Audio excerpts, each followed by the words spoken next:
Life Stories brings you tales of courage, resilience, and the pursuit of justice that leave a lasting impact. Today, we delve into the incredible journey of James Carter, a young man wrongfully convicted of a crime he didn't commit, and Judge Thomas Grant, whose unwavering determination uncovered a web of corruption that shook the justice system to its core.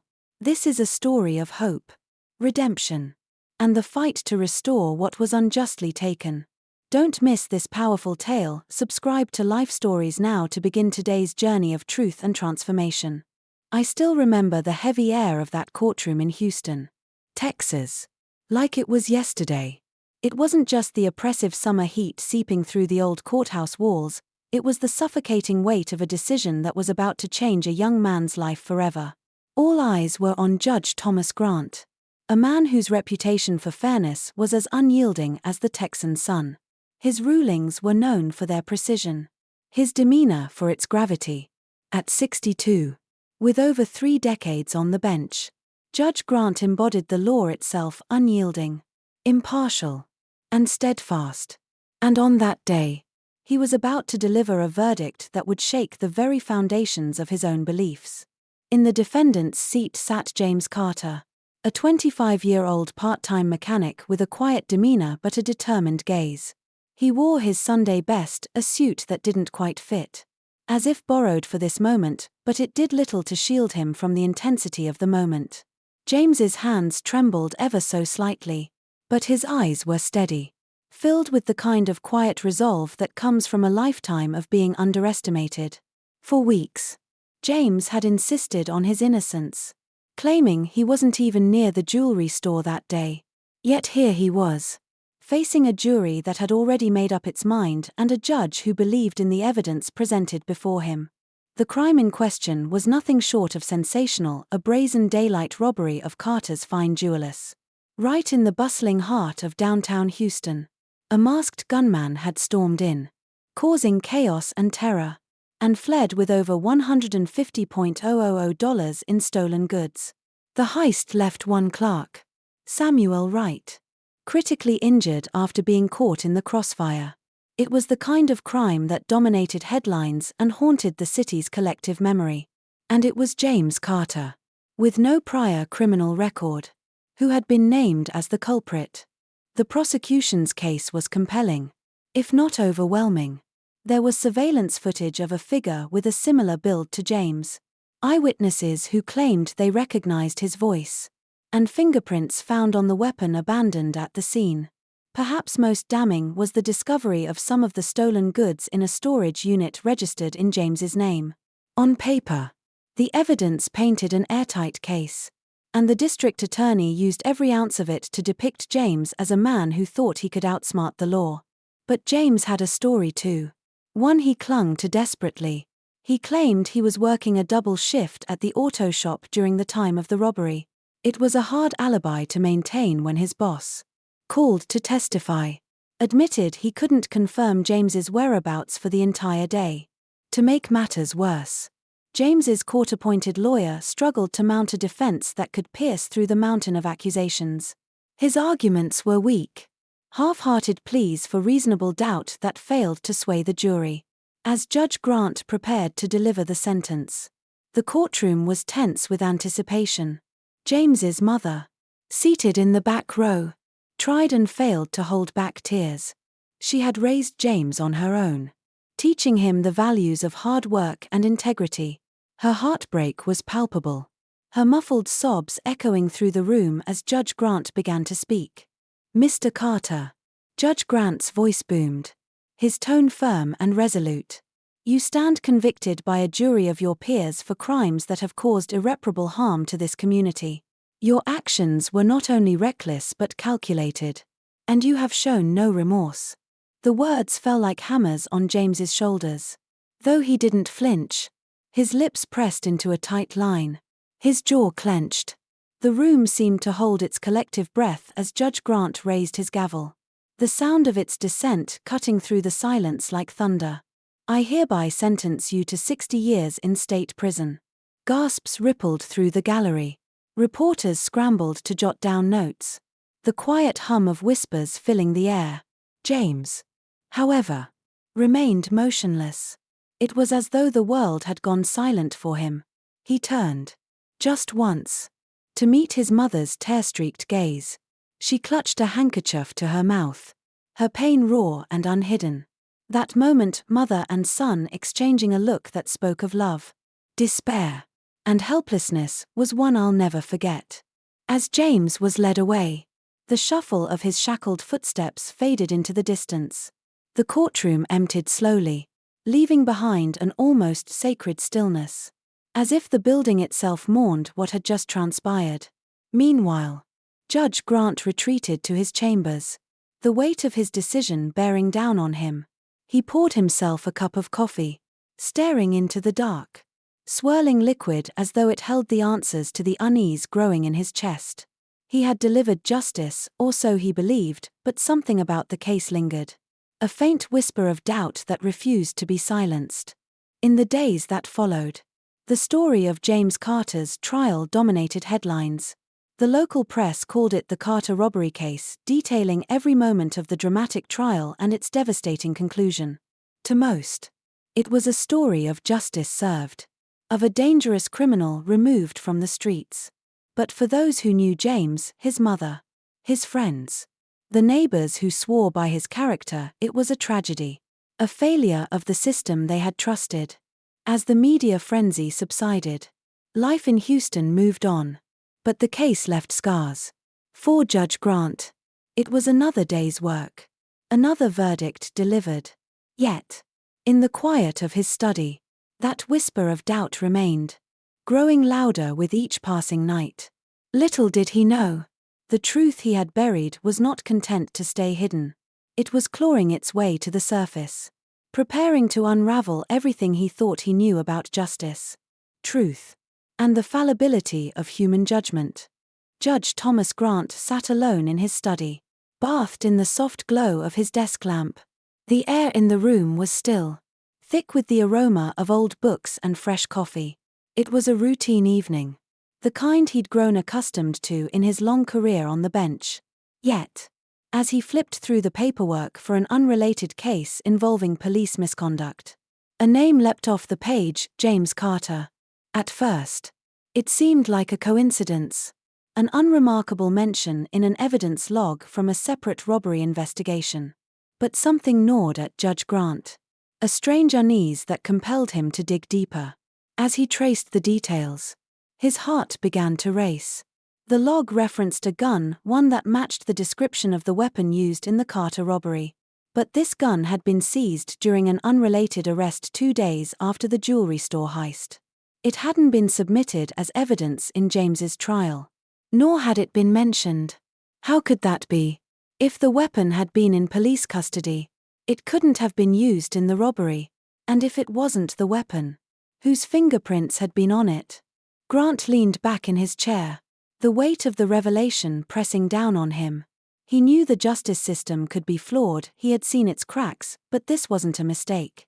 It felt deliberate. He requested the full case file for the unrelated robbery, and when it arrived the next morning, the threads began to unravel. The arresting officer in the separate case was Detective Richard Lawson, the same officer who had played a pivotal role in James's conviction.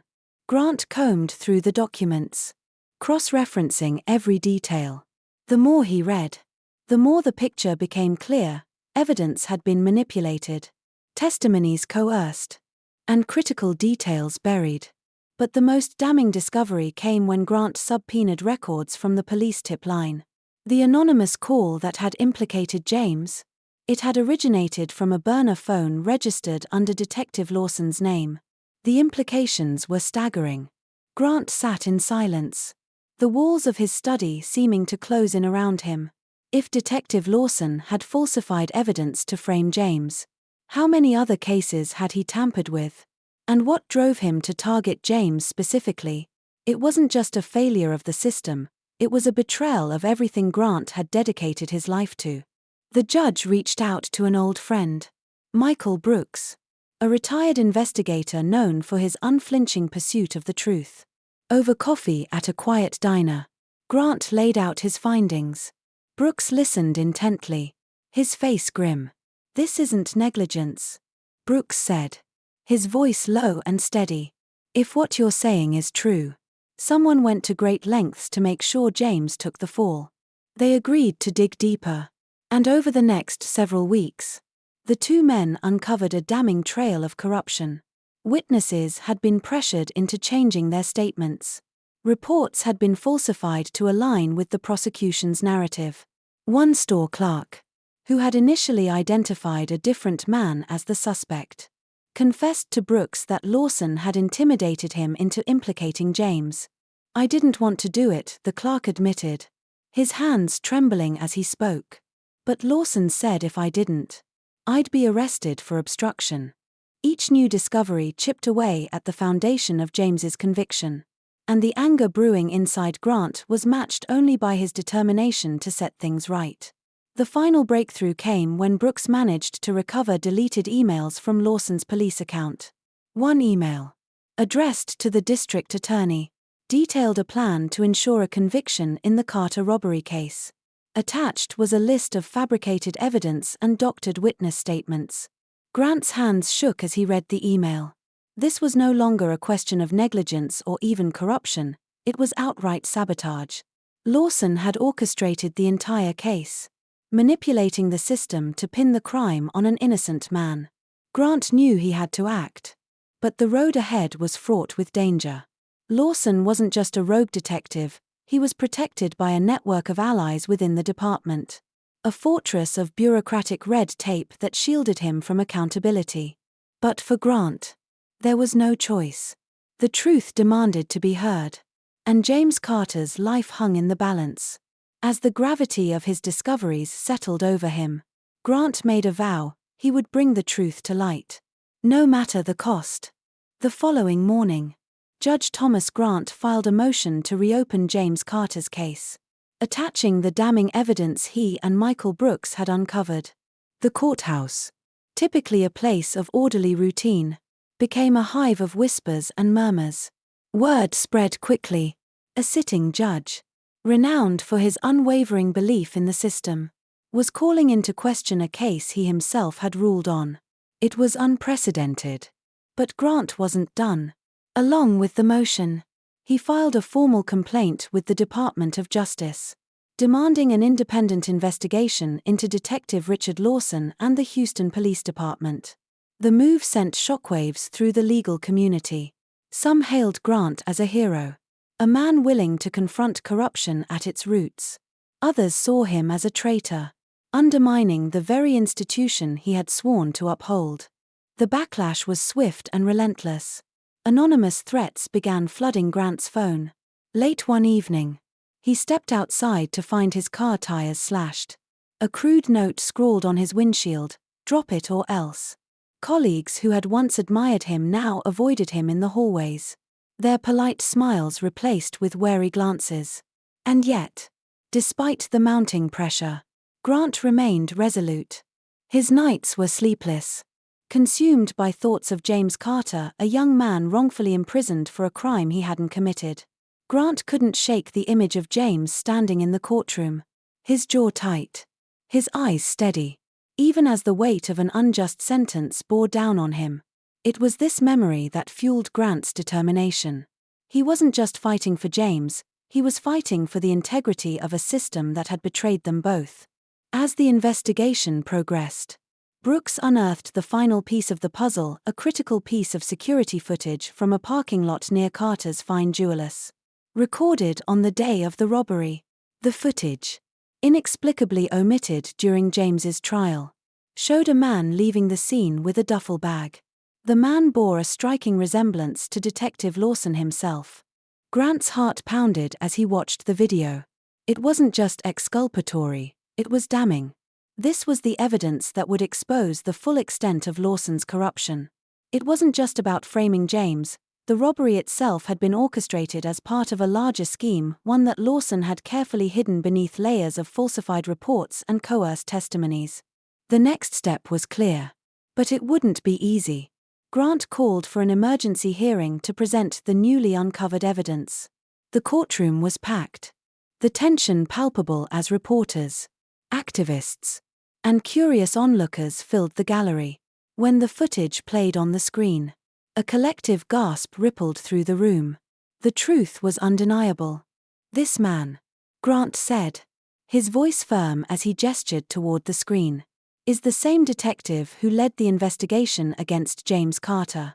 He manipulated evidence, coerced witnesses, and framed an innocent man to cover his own tracks." The courtroom erupted.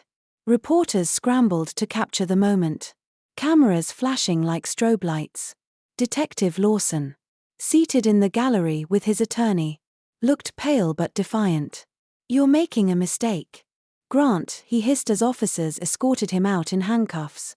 "You don't know what you've started." But Grant wasn't shaken. For the first time in weeks, he felt a glimmer of hope. The case was now in the hands of a higher court, and James Carter's conviction was being re-examined. Yet Grant knew this wasn't the end. The fight for justice was far from over. Weeks later, Grant sat quietly in the same courtroom where he had once sentenced James. This time, the air felt different. The gallery was packed with supporters. And James, now visibly aged from his time in prison, sat at the defense table. Despite everything, his posture was steady, his gaze unwavering. As the presiding judge announced the decision to overturn James's conviction, the room erupted in applause and tears. James stood, his hands trembling as his mother rushed to embrace him. For a moment, time seemed to stand still. Grant, seated in the back of the courtroom, allowed himself a rare smile. Justice, though long delayed, had finally been served. The fallout was immense. Detective Lawson faced criminal charges, and an independent investigation revealed a culture of corruption within the Houston Police Department.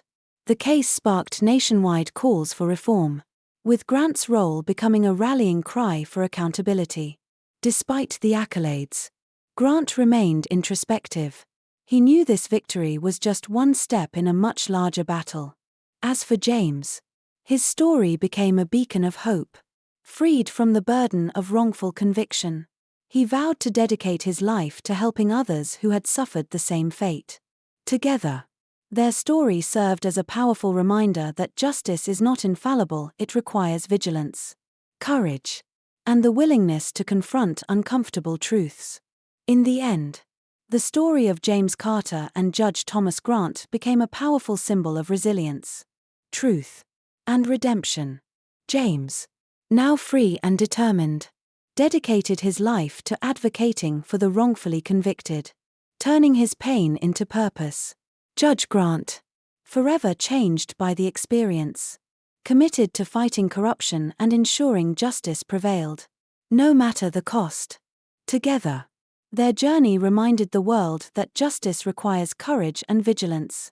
And sometimes, it takes extraordinary efforts to right the wrongs hidden in plain sight. If this story inspired you, consider supporting organizations that work to free innocent people and reform the justice system. And don't forget to subscribe to Life Stories for more powerful tales that touch the heart and challenge the way we see the world. Because sometimes, the fight for justice begins long after the gavel falls.